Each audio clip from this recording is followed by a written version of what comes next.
भारत सरकार के अंडर एक मिनिस्ट्री काम करती है। नाम है मिनिस्ट्री ऑफ हैवी इंडस्ट्री, भारी उद्योग मंत्रालय।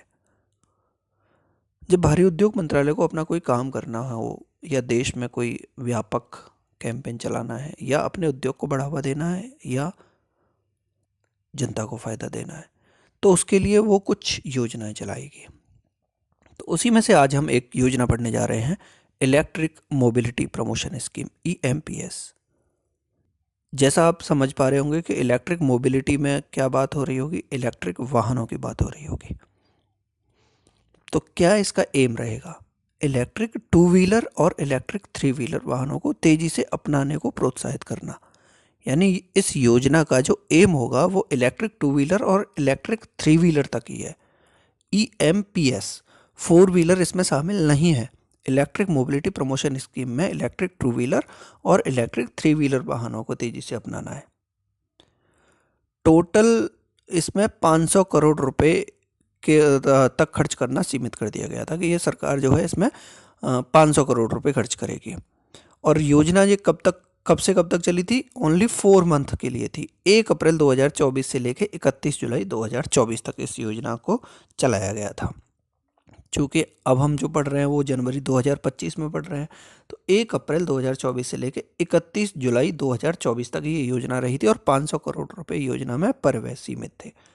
और इलेक्ट्रिक टू व्हीलर और इलेक्ट्रिक थ्री व्हीलर के लिए ये चलाई गई है, उन्हीं के प्रोत्साहन के लिए। कार्यान्वयन कौन कर रहा है इसका कार्यान्वयन करेगा परियोजना प्रबंधन एजेंसी। एक एजेंसी बनाई गई है, परियोजना प्रबंधन एजेंसी, PMA। इसका कार्यान्वयन जो है वो एजेंसी करेगी। और क्या इसका एम हो सकता है कि ग्रीन मोबिलिटी को गति प्रदान करना है और इलेक्ट्रिक वाहन विनिर्माण इकोसिस्टम का विकास करना है।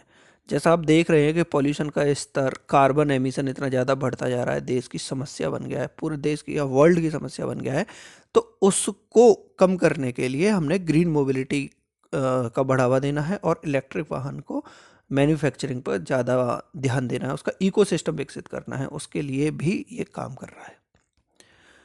देखो बात तब की है 2015, 1 अप्रैल 2015 में फेम 1 करके एक योजना आई थी, फेम 1। इसमें क्या था कि हाइब्रिड मॉडल और इलेक्ट्रिक वाहनों का तीव्र अंगीकरण करना था, जल्दी से एक्सेप्ट करना था, उनको एडॉप्ट करना था एक तरह से, और मैन्युफैक्चरिंग को बढ़ावा देना था। तो फेम 1 1 अप्रैल 2015 को शुरू किया गया था और इसकी जो अवधि रही थी इस योजना की, जो फेम फर्स्ट था, 1 अप्रैल 2015 से लेकर 31 मार्च 2019 तक रही थी। 2019 में फेम फर्स्ट खत्म हो गया 31 मार्च 2019 को। उसके बाद फेम सेकंड आया। फेम सेकंड में 1 अप्रैल 2019 से लेकर 31 मार्च 2024 तक इसको रखा गया। कब तक? 1 अप्रैल 2019 से 31 मार्च 2024 तक। इसमें जो टोटल पैसा दिया गया था, आवंटन हुआ था, वो 11,500 करोड़ रुपए का हुआ था, क्योंकि ये 5 साल तक चला था। उसके बाद फेम सेकंड के बाद अब स्टार्ट हुआ है EMPS। EMPS ओनली 4 मंथ के लिए है बस, ये 500 करोड़ रुपए के साथ 1 अप्रैल 2024 से लेकर 31 जुलाई 2024 तक ये चला, क्योंकि वो 31 मार्च 2024 को ख़त्म हो गया था फेम सेकंड। तो फेम थर्ड जैसी कोई चीज़ नहीं आई, फेम थर्ड नहीं है। उसके बाद EMPS आया है। जो EMPS है इसमें कंपोनेंट्स क्या क्या रखे गए हैं? सब्सिडी दी जाएगी। सब्सिडी कैसे दी जाएगी? जैसे इलेक्ट्रिक टू व्हीलर होता है या इलेक्ट्रिक थ्री व्हीलर होता है, उसमें बैटरी लगी होती है, वो बैटरी से चल रहा होता है, और वो बैटरी जो है, बैटरी किलोवाट के हिसाब से चलेगी, कितने किलोवाट की बैटरी है। तो जो किलोवाट बैटरी के हिसाब से हर किलोवाट पे 5,000 रुपये की प्रोत्साहन दिया जाएगा, यानी एक तरह की सब्सिडी दी जाएगी। प्रोत्साहन का मतलब सब्सिडी दी जाएगी। तो बैटरी क्षमता के आधार पर सब्सिडी दी जाएगी। वेरी हाई एंड व्हीकल्स, यानी जो अत्याधुनिक वाहन हैं, जो नई न्यू टेक्नोलॉजी है, उनको सरकार प्रोत्साहन दे रही है ज़्यादा से ज़्यादा उससे लाभ उठाने के लिए। अत्याधुनिक वाहनों को सरकारी प्रोत्साहनों का लाभ उठाने से रोकने के लिए प्रोत्साहन की सीमा पूर्व कार्यवाही मूल्य के 15% पर होगी, यानी 15% जो है डायरेक्ट सब्सिडी एक तरह से दी जा रही है। कार्यान्वयन कौन कर रहा है इसका? IEC गतिविधियों और परियोजना प्रबंधन एजेंसी, PMA, दोनों ये इस तरह के भुगतान को प्रोत्साहित करेगी और इसका जो है कार्यान्वयन करेगी।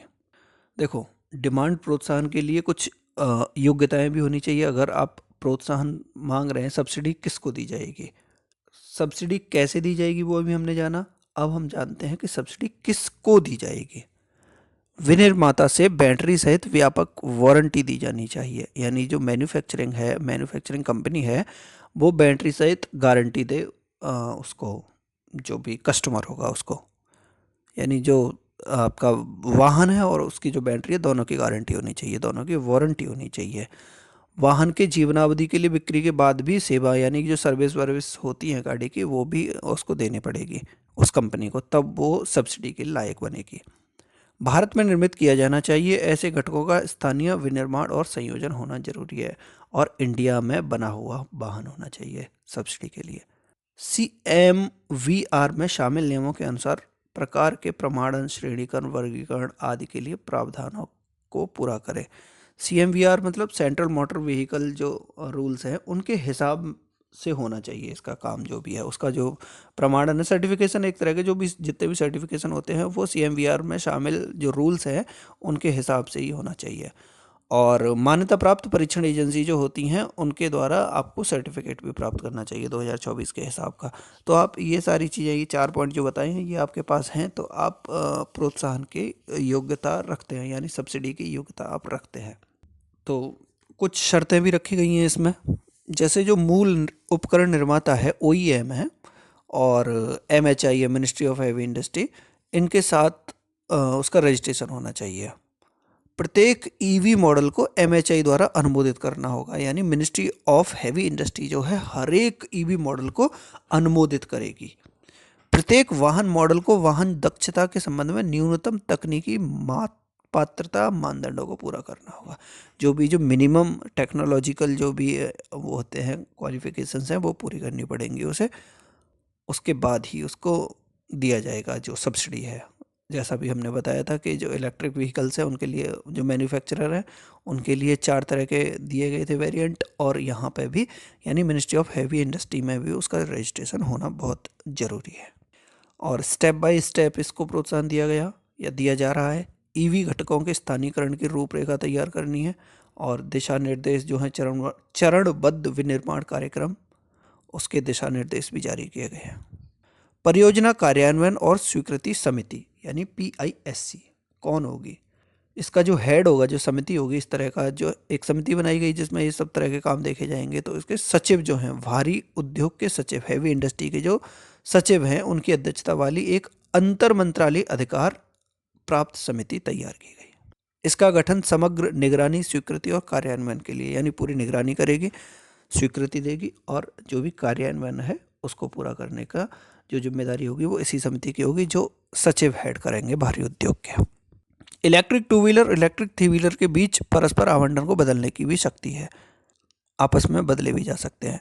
राज्यों की क्या जिम्मेदारी रहेगी इसमें, राज्यों को छूट, रियायती सड़क कर, टोल टैक्स, पार्किंग शुल्क, परमिट से छूट, रियायती पंजीकरण शुल्क, राज्यों से जो केंद्र सरकार जो लेती है वाहनों के एवज में, उस पर छूट दी गई है। राजकोषीय और गैर राजकोषीय प्रोत्साहन दोनों तरह के पेशकश की आवश्यकता है। अन्य योजनाओं के तहत लाभों पर प्रभाव, इस योजना के तहत प्रोत्साहन ऑटोमोबाइल और ऑटो घटक